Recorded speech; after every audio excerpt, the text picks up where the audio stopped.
নমস্কার বন্ধুরা, তনু কিচেনে সবাইকে স্বাগতম।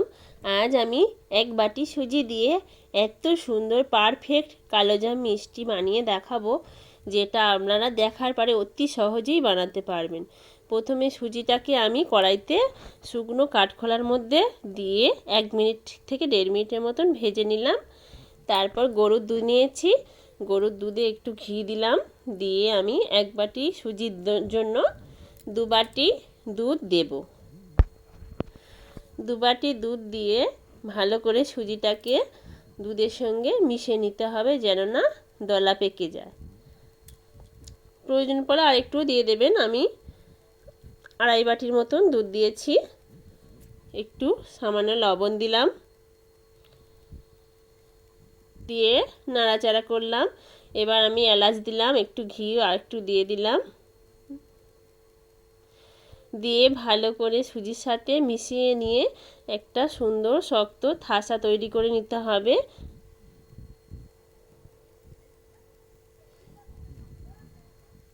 আমার থাসাটা শক্তভাবে তৈরি হয়ে গেছে। ওটাকে এবার আমি ঘি দিয়ে ভালো করে একটু ঠান্ডা, খুব ঠান্ডা নয় খুব গরম নয়, ভালো করে আমি মেখে নেব। ভালো করে মেখে নিলাম, নিয়ে আমি গোল গোল মিষ্টির আকারে শেপ দিয়ে নেব।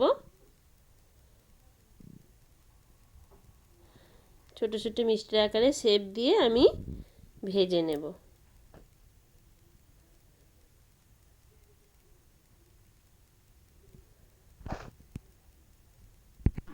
বন্ধুরা, সুজি দিয়ে এত সুন্দর কালোজাম মিষ্টি হয়। সবকটা মিষ্টি শেপ আমি করে নিয়েছি। আমি কড়াইতে তেল গরম করতে দিয়েছি, ভালো গরম করে নিয়েছি। নিয়ে আমি মিষ্টিগুলো ছেড়ে দিচ্ছি। মিষ্টিগুলো ভালো করে আমি লাল লাল করে ভেজে নেব। তেলটা একটু ভালো করে গরম করে নিতে হবে, নিয়ে মিডিয়াম আঁচে করে দিতে হবে।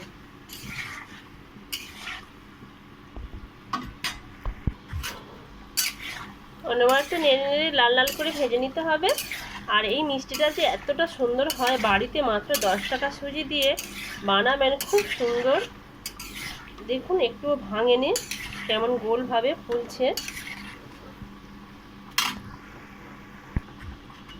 যখন খাসাটা করবেন, করার পরে ঠান্ডা করে নিতে হবে, কিন্তু ঠান্ডা করে মানে যখন মিষ্টির আগারটা দেবেন ঠান্ডা করে নিয়ে তারপর তেলের মধ্যে দিলে সেই মিষ্টি আর ফাটে না। আর যদি গরম গরম অবস্থায় তেলের মধ্যে দেন তাহলে মিষ্টিগুলো ফেটে যাবে। আমি এই মিষ্টিটা অনেকবার বানিয়েছি, আমি বানিয়ে দেখেছি যে যখনই গরম অবস্থায় দিই তখনই ফেটে যায়। সেই জন্য আমি এটা ঠান্ডা করে নিয়ে দিয়েছি, একটাও মিষ্টি ফাটেনি। মিষ্টিগুলো সুন্দর একটা কালার চলে এসছে, যে সোনালি কালার। আমি এবার মিষ্টিগুলো তুলে নেব।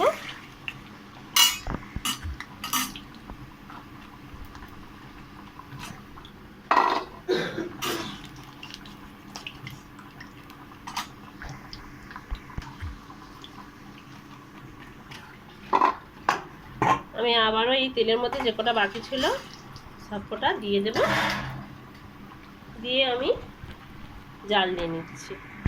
সব কটি ভেজে নেওয়া হয়ে গেছে। আমি এখানে চিনি শিরা করব, সেই জন্য 1 বাটি চিনি দিলাম, আর এই বাটি মেপে এক বাটি জল দিলাম। এবার আমি শিরাটাকে ফাটিয়ে ভালো করে তৈরি করে নেবো। এলাচ ফাটিয়ে রেখেছিলাম, আমি দিয়ে দিচ্ছি। চিনি শিরাটা ফুটে উঠেছে, আমি এই শিরার মধ্যে মিষ্টিগুলো দিয়ে দেব।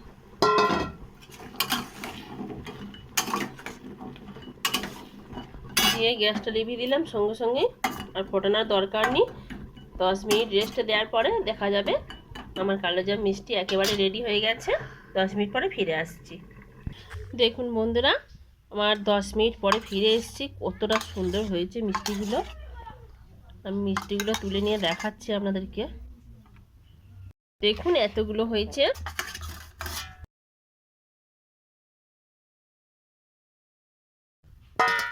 বাড়িতে এইভাবে অবশ্যই বানাবেন। আজ এই পর্যন্ত, আবার দেখাবো অন্য কোনো ভিডিওতে। টাটা।